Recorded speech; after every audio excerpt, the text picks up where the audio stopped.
우리가 지난번에 노아의 포도주 사건을 한번 살펴보았습니다.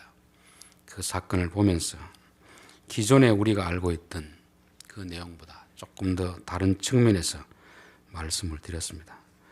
자, 이렇게 말씀을 드리는 것은 앞에 기존에 한 설교는 틀렸고 제가 하는 설교가 맞다, 그런 의미가 아닙니다. 앞에 하는 것은 모든 사람들이 다 보이는 측면에서 하는 설교라고 하면 저는 남들이 다 하는 것이 아니라 눈에 보이지 않는데 또 다른 측면이 있지 않을까, 그렇게 해서 다른 시각을 가지고 보고 설교를 했습니다.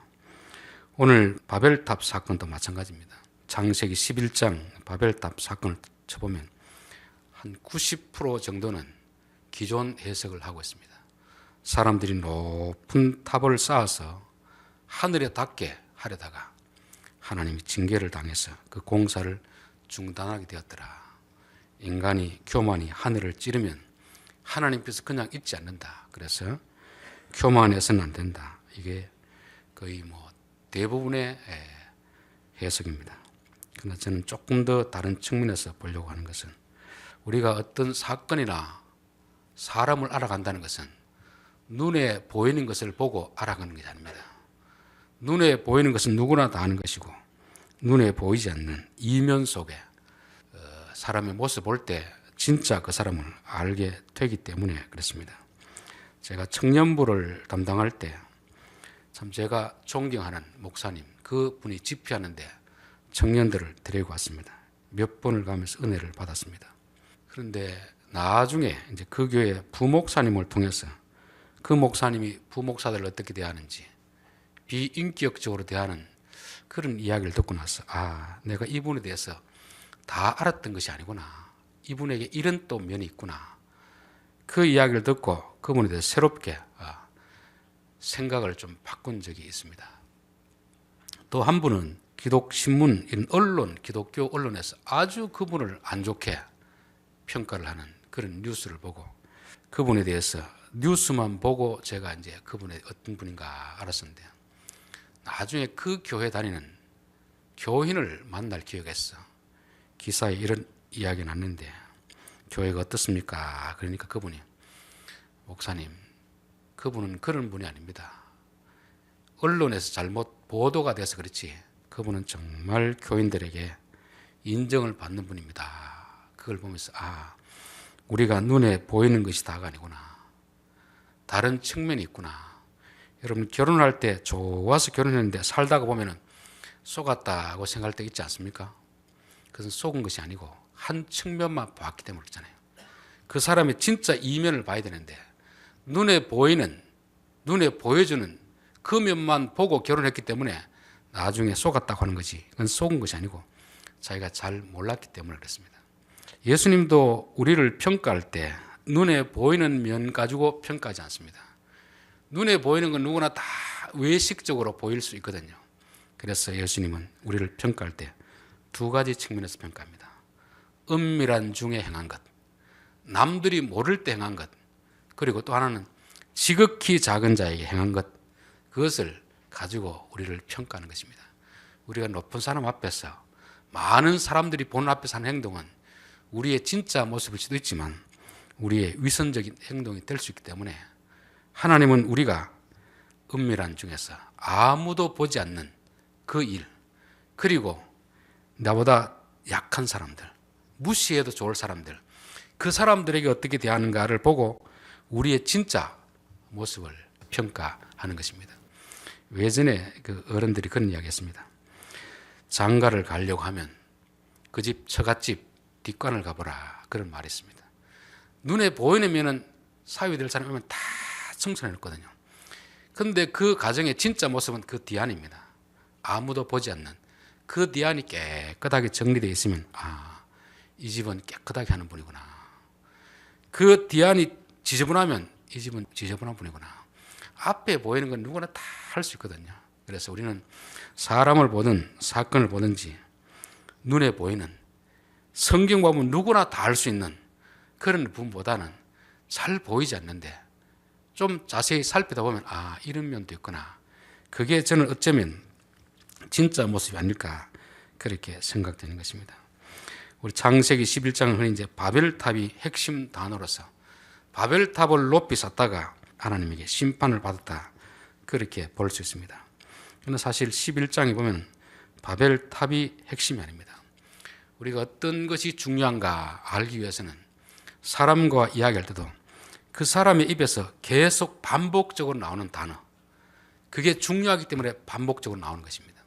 성경에서도 보면 반복적으로 나오는 단어가 있습니다. 여기도 이제 4절 성읍과 탑을 건설하여 그 탑 꼭대기를 하늘에 닿게 하여, 5절 성읍과 탑을 보려고, 이렇게 되어 있는데 여기는 탑만 나오는 게 아니고 성읍 그리고 탑이 나옵니다. 탑이라는 것도 망대죠, 망대. 탑이 핵심이 아니고 큰 성읍을 짓는데, 탑이라는 것은 하나의 성읍에 속한 하나의 작은 그런 영역에 불과한 것입니다. 그래서 여기서는 탑이 중요한 게 아니고 큰 성읍이 중요하다, 큰 성읍. 그래서 요한계시록 보면 큰 성 바벨론, 바벨탑을 무너뜨리는 게 아니고 큰 성 바벨론 성을 무너뜨린다는 것입니다. 탑이 문제일 것 같으면 그 당시 고고학자들에 따르면 이 지구라트라는 것은 탑이 아니고 큰 평면으로 높은 건물인데 한 32m, 요즘 아파트가 1층이 한 3m 정도 되죠. 한 10층 정도 되는 그런 것입니다. 오늘날 63빌딩 보니까 249m, 롯데타워가 555m입니다. 바벨탑을 쌓았다고 해서 하나님이 탑을 무너뜨릴 것 같으면 63빌딩 그리고 롯데타워 다 무너뜨려야 되잖아요. 그때는 무너뜨리고 왜 지금은 안 무너뜨리겠습니까? 요즘도 아파트, 고층 아파트가 얼마나 많이 있습니까? 하나님은 탑을 쌓는 것을 문제 삼는 것이 아니다. 큰 빌딩을 짓는 것을 문제 삼는 것이 아니다 하는 것입니다. 이 본문을 우리가 자세히 보면 성읍, 탑 외에 계속해서 반복되는 단어가 하나이다 하는 말입니다. 1절 온 땅의 언어가 하나요 말이 하나였더라. 6절 여호와께서 이르시되 이 무리가 한 족속이요 언어도 하나이므로. 여기서 중요한 것은 언어가 하나였다는 것이고, 그 다음 중요한 것은 4절 온 지면에 흩어짐을 면하자 하였더니, 8절 그들을 온 지면에 흩으셨으므로, 19절 여호와께서 거기서 그들을 온 지면에 흩으셨더라 되어 있습니다. 기존의 해석은 인간이 수직적으로 하나님께 올라가려고 하는 그것을 문제 삼아서 탑을 무너뜨리는데, 성경은 흩어짐을 면하자, 모여 살려고 할 때 하나님이 모여 살려고 하는 것을 막으시고 흩어지게 하셨다는 것입니다. 그래서 수직적인 측면보다는 수평적인 그런 측면에서 좀 문제가 있는 것이 아닌가, 그렇게 볼 수 있는 것입니다. 또 이들이 건설하는 목적이 탑 자체가 문제가 아니고 우리의 이름을 내자 하고, 우리의 이름을, 큰 도시를 지어서 자기 이들의 이름을 내려고 하는 것입니다. 결국 세상 나라를 지으려고 하는 거죠.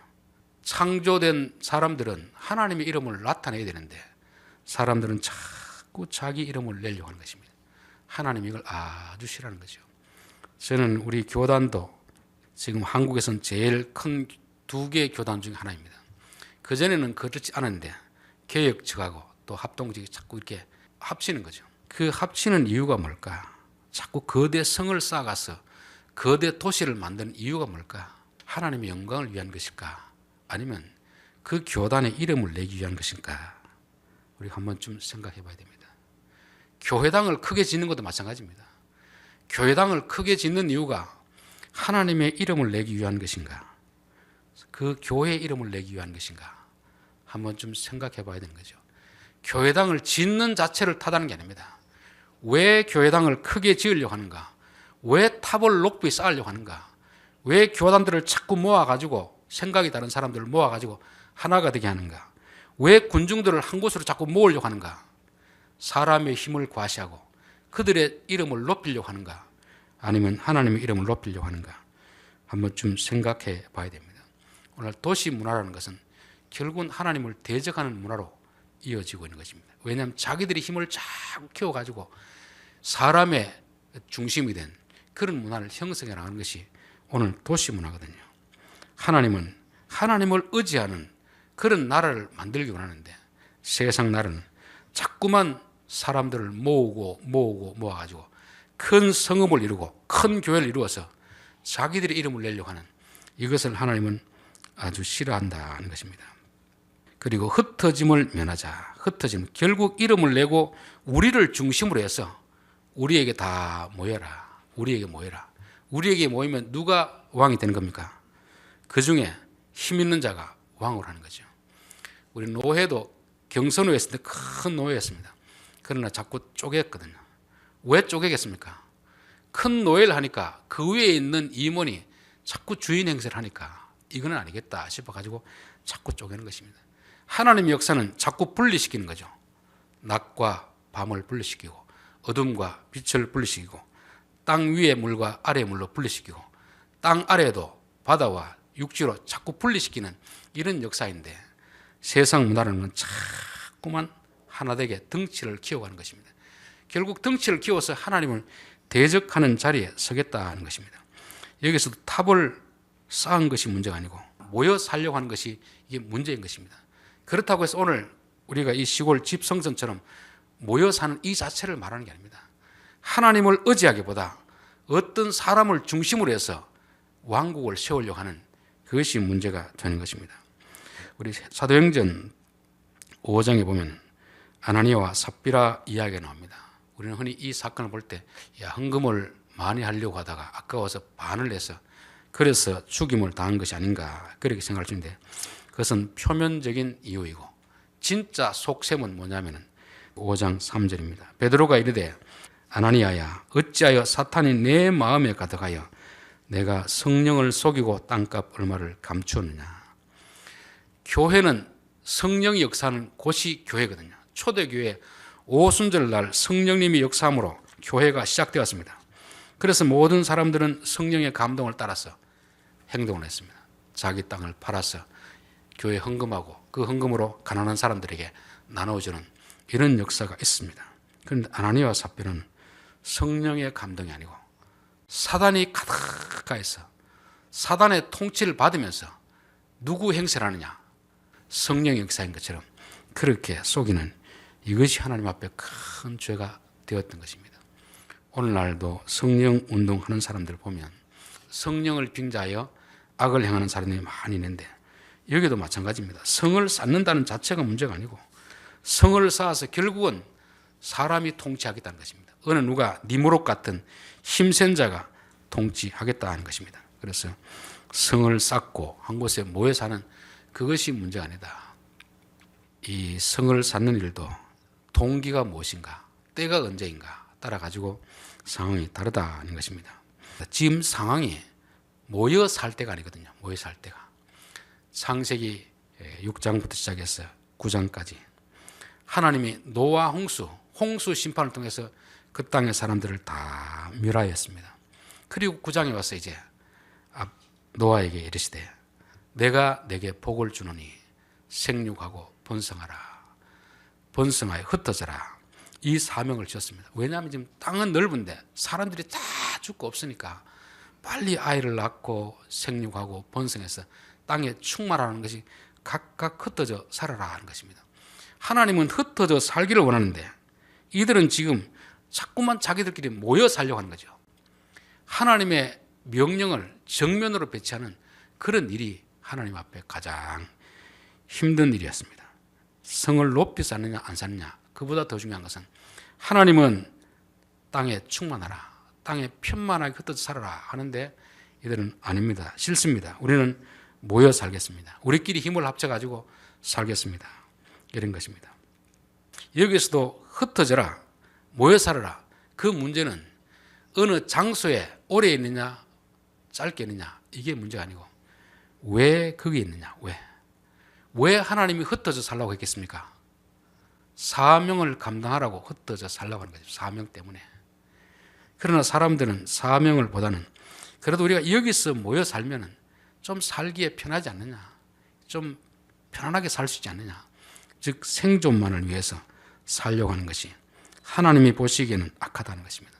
직장을 자주 옮겨도 아무런 문제가 없습니다. 그것이 사명이라면 하나님 주신 사명이고 그 회사가 당신은 이런 재능이 있으니까 이곳에 가서 꼭 해야 됩니다. 그러면 그곳에 가는 것입니다.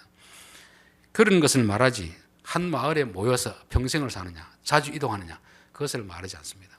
사명을 위해서 사느냐, 생존을 위해서 사느냐. 그래서 마태복음 6장 31절에 보면 그러므로 염려하여 이르기를 무엇을 먹을까, 무엇을 마실까, 무엇을 입을까 하지 마라. 이는 다 이방인들이 구하는 것이라. 너희 하늘 아버지께서 이 모든 것을 너희에게 있어야 할 줄을 아시느니라. 너희는 먼저 그의 나라와 그의 의를 구하라 하는 것이잖아요.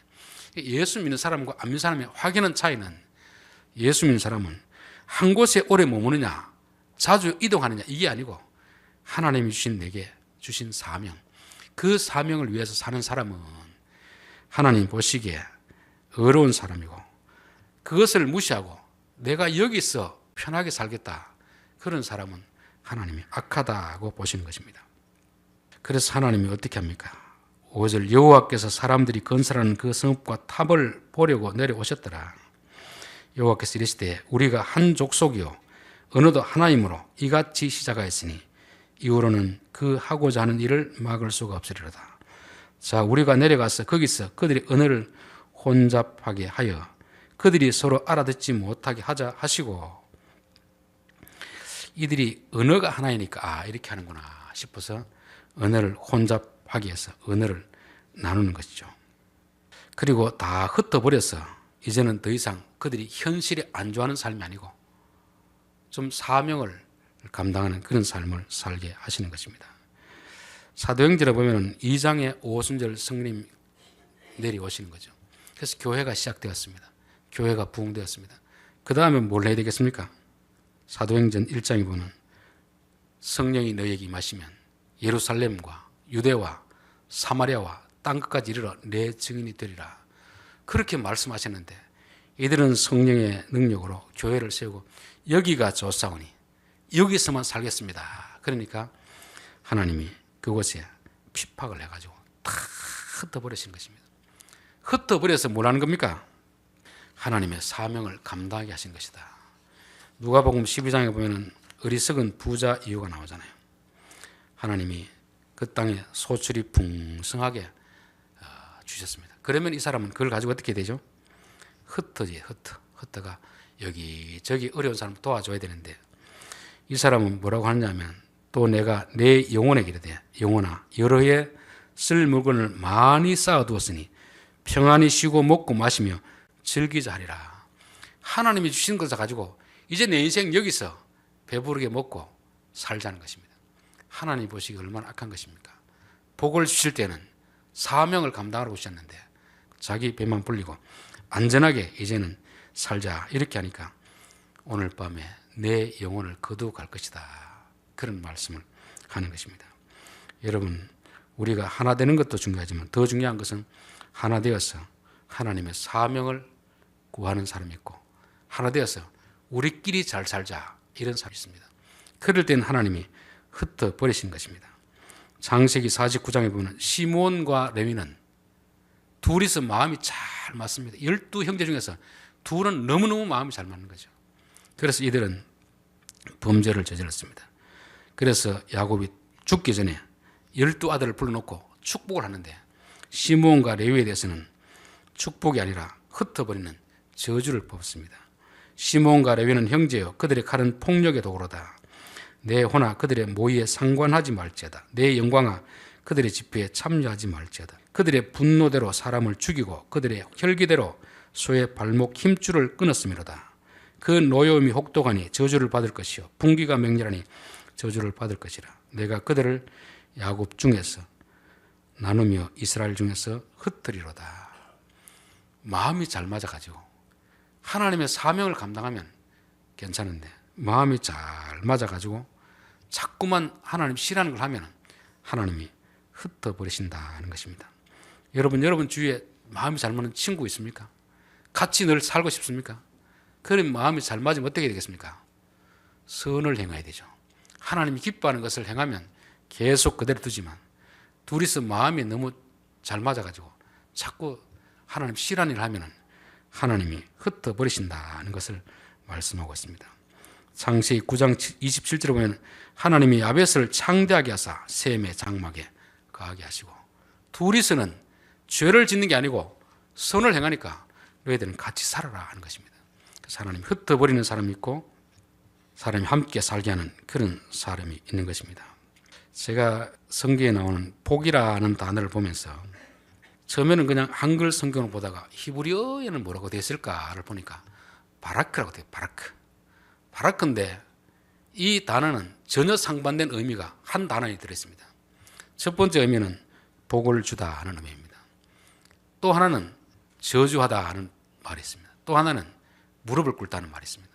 아니 한 단어인데 세 가지 의미가 있으면 번역할 때 어떻게 되겠습니까? 참 애매하잖아요. 하나님이 복 주신다 이렇게 했으면 복을 주시는 것인데 하나님이 저주하신다, 사람이 무릎 꿇는다, 이런 서로 상반된 단어가 있어서 이걸 어떻게 해야 될까를 가만히 살펴도 해답은 없다가 문맥적으로 보니까 복이 될 수도 있고 복이 저주가 될 수도 있구나, 그거를 제가 찾아냈습니다. 복이라는 단어를 성경에 찾으면 우리 인터넷에 검색하면 연관 검색어로 나오잖아요. 누구누구 이름을 치면 항상 그 연관된 그런 단어가 나옵니다. 복이라는 단어도 연관 검색어가 있습니다. 연관 검색어. 그게 뭐냐면 복이 나올 때는 항상 따라 나오는 것이 사명입니다. 사명. 창세기 1장에도 내게 복을 주어 이르시되 생육하고 번성하라, 땅에 충만하라. 9장 1절에도 마찬가지죠. 노아에게 복을 주시며 이르시되 생육하고 번성하여 땅에 충만하라. 아브라함에게도 내가 내게 복을 주어 큰 민족을 이루게 하리니 너는 복의 근원이 될지라. 복이라는 것은 하나님이 우리에게 주시는 어떤 것입니다. 그게 돈이 될 수도 있고 재능이 될 수도 있고 능력이 될 수도 있고 어떤 지위도 될 수도 있고 그런 것입니다. 그런데 하나님이 그런 걸 주실 때는 뭘 하라고 주시는 거거든요. 일을 하라고 주시는데 우리가 하나님이 맡기는 그 사명이 아닌 내 욕심을 위해서 어리석은 부자처럼 자기 창고를 지우고 자기가 잘 살기 위해서 그걸 쓴다면 그거는 하나님 맡긴 그것을 잘못 사용하는 거죠. 그러니 그것은 복이 되지 않습니다. 사울 왕은 하나님이 왕으로 세우실 때는 하나님의 마음으로 백성을 잘 다스리라고 권력을 줬는데 이 사울 왕은 그 권력을 가지고 자기 원수 다윗을 죽이기 위해서 군사들을 데리고 다니면서 10년 이상을 그렇게 하나님 주신 복을 그렇게 엉뚱한 데 쓰는 거죠. 그러니까 그에게 그것은 복이 아니고 저주가 되는 것입니다. 그래서 하나님 우리에게 주신 것들, 그게 복이 되기 위해서는 사명으로 이어져야 된다. 원래 주신 분의 의도를 따라 사용하면 복이 되는 것이고, 원래는 이렇게 하라고 썼는데 엉뚱한 대로 쓰면 그게 공무원들이 예산 나오는 것도 마찬가지 아닙니까? 공금 유형이 뭡니까? 원래 써야 될 그 목적이 있는데 거기 안 쓰고 다른 데 써버리면 이게 공금 유형이 되는 것이고 죄가 되는 것입니다. 하나님이 우리에게 주신 복도 마찬가지입니다. 하나님의 사명을 감당하라고 주신 것입니다. 그리고 순종하고 항상 연관되어 있습니다. 순종하면 복이 되고 불순종하면 저주가 된다는 것이 이게 구약 성경의 핵심 아닙니까? 하나님이 우리에게 사명을 감당하라고 주셨으면 그 사명대로 순종하면 그 복은 저주가 아니고 복이 되는 것입니다. 그러나 불순종하고 자기 원하는 대로 하면 이게 저주가 된다는 것이죠. 오늘 창세기 11장에 마찬가지입니다. 11장 1절 온 땅의 언어가 하나요 말이 하나였더라. 여러분, 말이 하나라는 것은 복입니까 저주입니까? 말이 하나라는 것은 분명히 복이 되는 것이죠. 말이 안 통하는 사람하고 말이 통하는 사람하고 어떤 사람하고 사는 게 좋겠습니까? 물어서 뭐 하겠냐 이런 투로 지금 보시는데 당연히 말이 통하는 사람하고 살아야지. 목사님, 말이 안 통하는 지금 남편하고 사는 게 내가 얼마나 큰 고통인지 모릅니다. 같은 한국말을 쓰는데 어찌 이렇게 말이 안 통합니까? 그게 축복입니다. 말이 통하는 사람하고 살게 하니까 말이 통하면 그 말이 통하는 걸 가지고 뭘 해야 되겠습니까? 하나님의 사명을 감당하라고 말이 통하는 사람하고 살게 하거든요. 그런데 둘이 마음이 너무 잘 통해가지고 자꾸 죄 짓는 쪽으로 통하면 하나님이 흩으셔가지고 말이 안 통하도록 하는 것입니다. 아나니아와 삽비라가 땅을 팔았습니다. 누구의 감동을 받는지 모르지만 부인이 그랬는지 남편이 그랬는지 모르지만 여보, 이거 너무 많이 하는 거 아닙니까? 반만 하면 안 되겠습니까? 그러니까 한쪽에서 그래, 당신 말이 맞소. 그러다가 둘 다 죽은 거 아닙니까? 그러면 한쪽이 뭐라고 해야 되겠습니까? 우리가 애당초 다를 하려고 마음 먹었으면 그런 마음이 들더라도 원래대로 합시다. 이렇게 했더라면 둘 다 사는 것입니다. 아담과 하와도 마찬가지 아닙니까? 뱀이 와서 선악과 이거 먹으면 하나님 된다. 여보, 밖에 나가서 내가 이야기를 들어보니까 요거 먹으면 하나님처럼 된다고 합니다 하니까 그것은 쓸데없는 소리 하지 마시고 그건 하나님 먹으면 죽는다고 했다고 딱 막았으면 아무런 문제가 없습니다. 둘이 마음이 잘 맞으니까 당신이 좋으면 그럴 대로 하시구려. 그렇게 하는 거 아닙니까? 아브라함과 사라도 마찬가지죠. 사라가 하나님이 아들 안 주니까 이 하갈 지혜가 아들 낳읍시다. 그럼 아브라함이 뭐라고 해야 되겠습니까? 여보, 하나님이 준다고 약속까지 했는데 좀 더 기다려 봅시다. 이렇게 했더라면 아무런 문제가 없습니다. 당신이 생각이 그러면 그렇게 하소서. 이렇게 하니까 큰 문제가 생기는 거잖아요. 여러분, 여러분들의 가정에서는 말이 잘 통합니까? 안 통합니까? 말이 잘 통하는데 어느 쪽으로 통하느냐를 보고 한번 판단해야 됩니다. 둘이 마음이 짝짝꿍이 돼가지고 죄를 짓는데 하나가 된다면 말이 안 통해야 됩니다. 성경에 돕는 배필이라는 것은 아내의 말을 남편이 찬성하고 남편의 말을 아내 찬성해서 돕는 게 아닙니다. 남편의 생각이 잘못되었을 때 아내가 반대해서 돕는 것입니다. 아내의 생각이 잘못되었을 때 남편이 반대하면서 돕는 것이 이게 축복이지. 잘못된 생각을 하는데 똑같이 마음이 맞아 가면 그것은 바로 오늘 창세기 11장에 그런 일이 나는 것입니다. 혹시 여러분들이 마음이 잘 안 맞고 말이 안 통할 때 우리 부부는 서로 반대해야 되는 거구나. 그렇게 생각하면 언어가 나눈 것이 감사가 될 수가 있는 것입니다. 감사가. 그리고 이들은 벽돌을 만들어 견고히 굽자 하고 이에 벽돌로 돌을 대신하여 역청으로 진흙을 대신하고 홍수 이전하고 홍수 이후에 문화적 시설이 많이 달라졌습니다. 그전에는 그냥 돌만 가지고 쌓아서 건물을 지었는데 이제는 벽돌이라는 걸 만들었습니다. 네모 탁탁 나게 하니까 돌로 쌓은 것이 높이 쌓겠습니까? 벽돌을 만들어 쌓는 것이 높이 쌓겠습니까?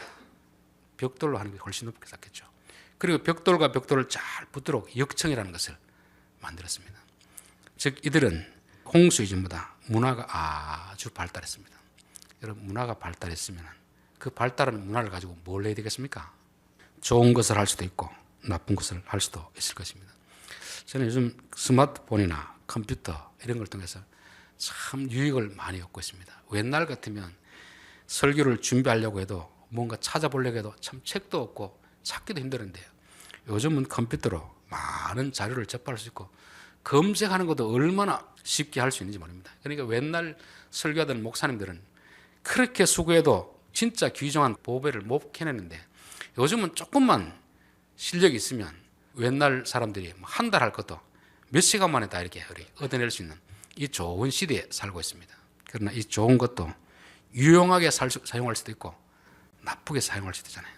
스마트폰, 인터넷, 컴퓨터를 가지고 죄를 짓는데 사용하는 사람들이 얼마나 많이 있습니까? 하나님이 우리에게 주신 것이 사명이 되면 그게 복입니다. 문화적인 발전도 우리에게 복이 됩니다. 그러나 그것을 죄 짓는 데 사용하면 그것은 우리에게 복이 아니고 저주가 된다는 것을 말씀하는 것입니다. 8절 여호와께서 거기서 그들을 온 지면에 흩으셨으므로 그들이 그 도시를 건설하기를 그쳤더라. 저는 이걸 보면 참 소망이 있다는 생각이 듭니다. 하나님이 주신 복을 가지고 하나님이 나라를 세워가기를 원하는데 사람들은 말이 잘 통하니까 그 잘 통하는 말을 가지고 자기들만의 왕국을 만들기 원하고 하나님 주신 문화적 발전을 통해서 하나님의 영광을 나타내기보다 자기들 이름을 나타내고 자기들의 성을 쌓기를 원할 때 하나님이 흩어버리신 것입니다. 다 무너뜨려 가지고 그곳에 정착하지 못하고 각각 흩어져서 그들의 사명을 감당하게 하시는 것입니다. 우리 시편 2편 1절 어찌하여 이방 나라들이 분노하며 민족들이 헛된 일을 꾸미는가. 세상의 군왕들이 나서며 관원들이 서로 꾀하며 여호와와 그의 기름 부으신 자를 대적하며 우리가 그들의 맨 것을 끊고 그의 결박을 벗어버리자 하는도다. 하늘에 계신 이가 웃으시며 주께서 그들을 비웃으시로다. 저는 우리나라를 볼 때 그런 생각이 듭니다. 참 3, 40년 전에 얼마나 참 힘든 나라였습니까? 하나님께서 복을 주셨습니다. 복을 주시면 그 복을 가지고 뭘 해야 되겠습니까? 우리가 남에게 원조를 받았듯이 이제는 또 다른 민족들을 도와야 되는데 우리가 그 받은 복을 가지고 우리 개인을 위해서 흥청망청 쓰다 보니까 우리 안에 바벨론 성을 만들다 보니까 하나님이 언어를 흩어버리시고 언어를 나누시고 흩어버리는 것이 아닌가 그런 생각이 듭니다. 여당 야당은 같은 대한민국 사람인데 어떻게 그렇게 말이 안 통하는지 몰라요. 교회 안에도 세상에도 지지하는 따라서 사람은 전혀 대화가 틀립니다. 하나의 사건을 놓고도 보는 것이 어떻게 이렇게 다를까. 우리 민족이 하나가 되면 안 되겠구나. 언어가 하나만 되면 안 되겠구나. 같이 모여 있으니까 안 되겠구나.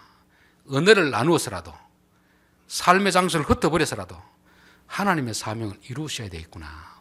저는 하나님의 그런 뜻이 있지 않는가 조심스럽게 이 시대를 하나님 말씀을 한번 진단해 보는 것입니다.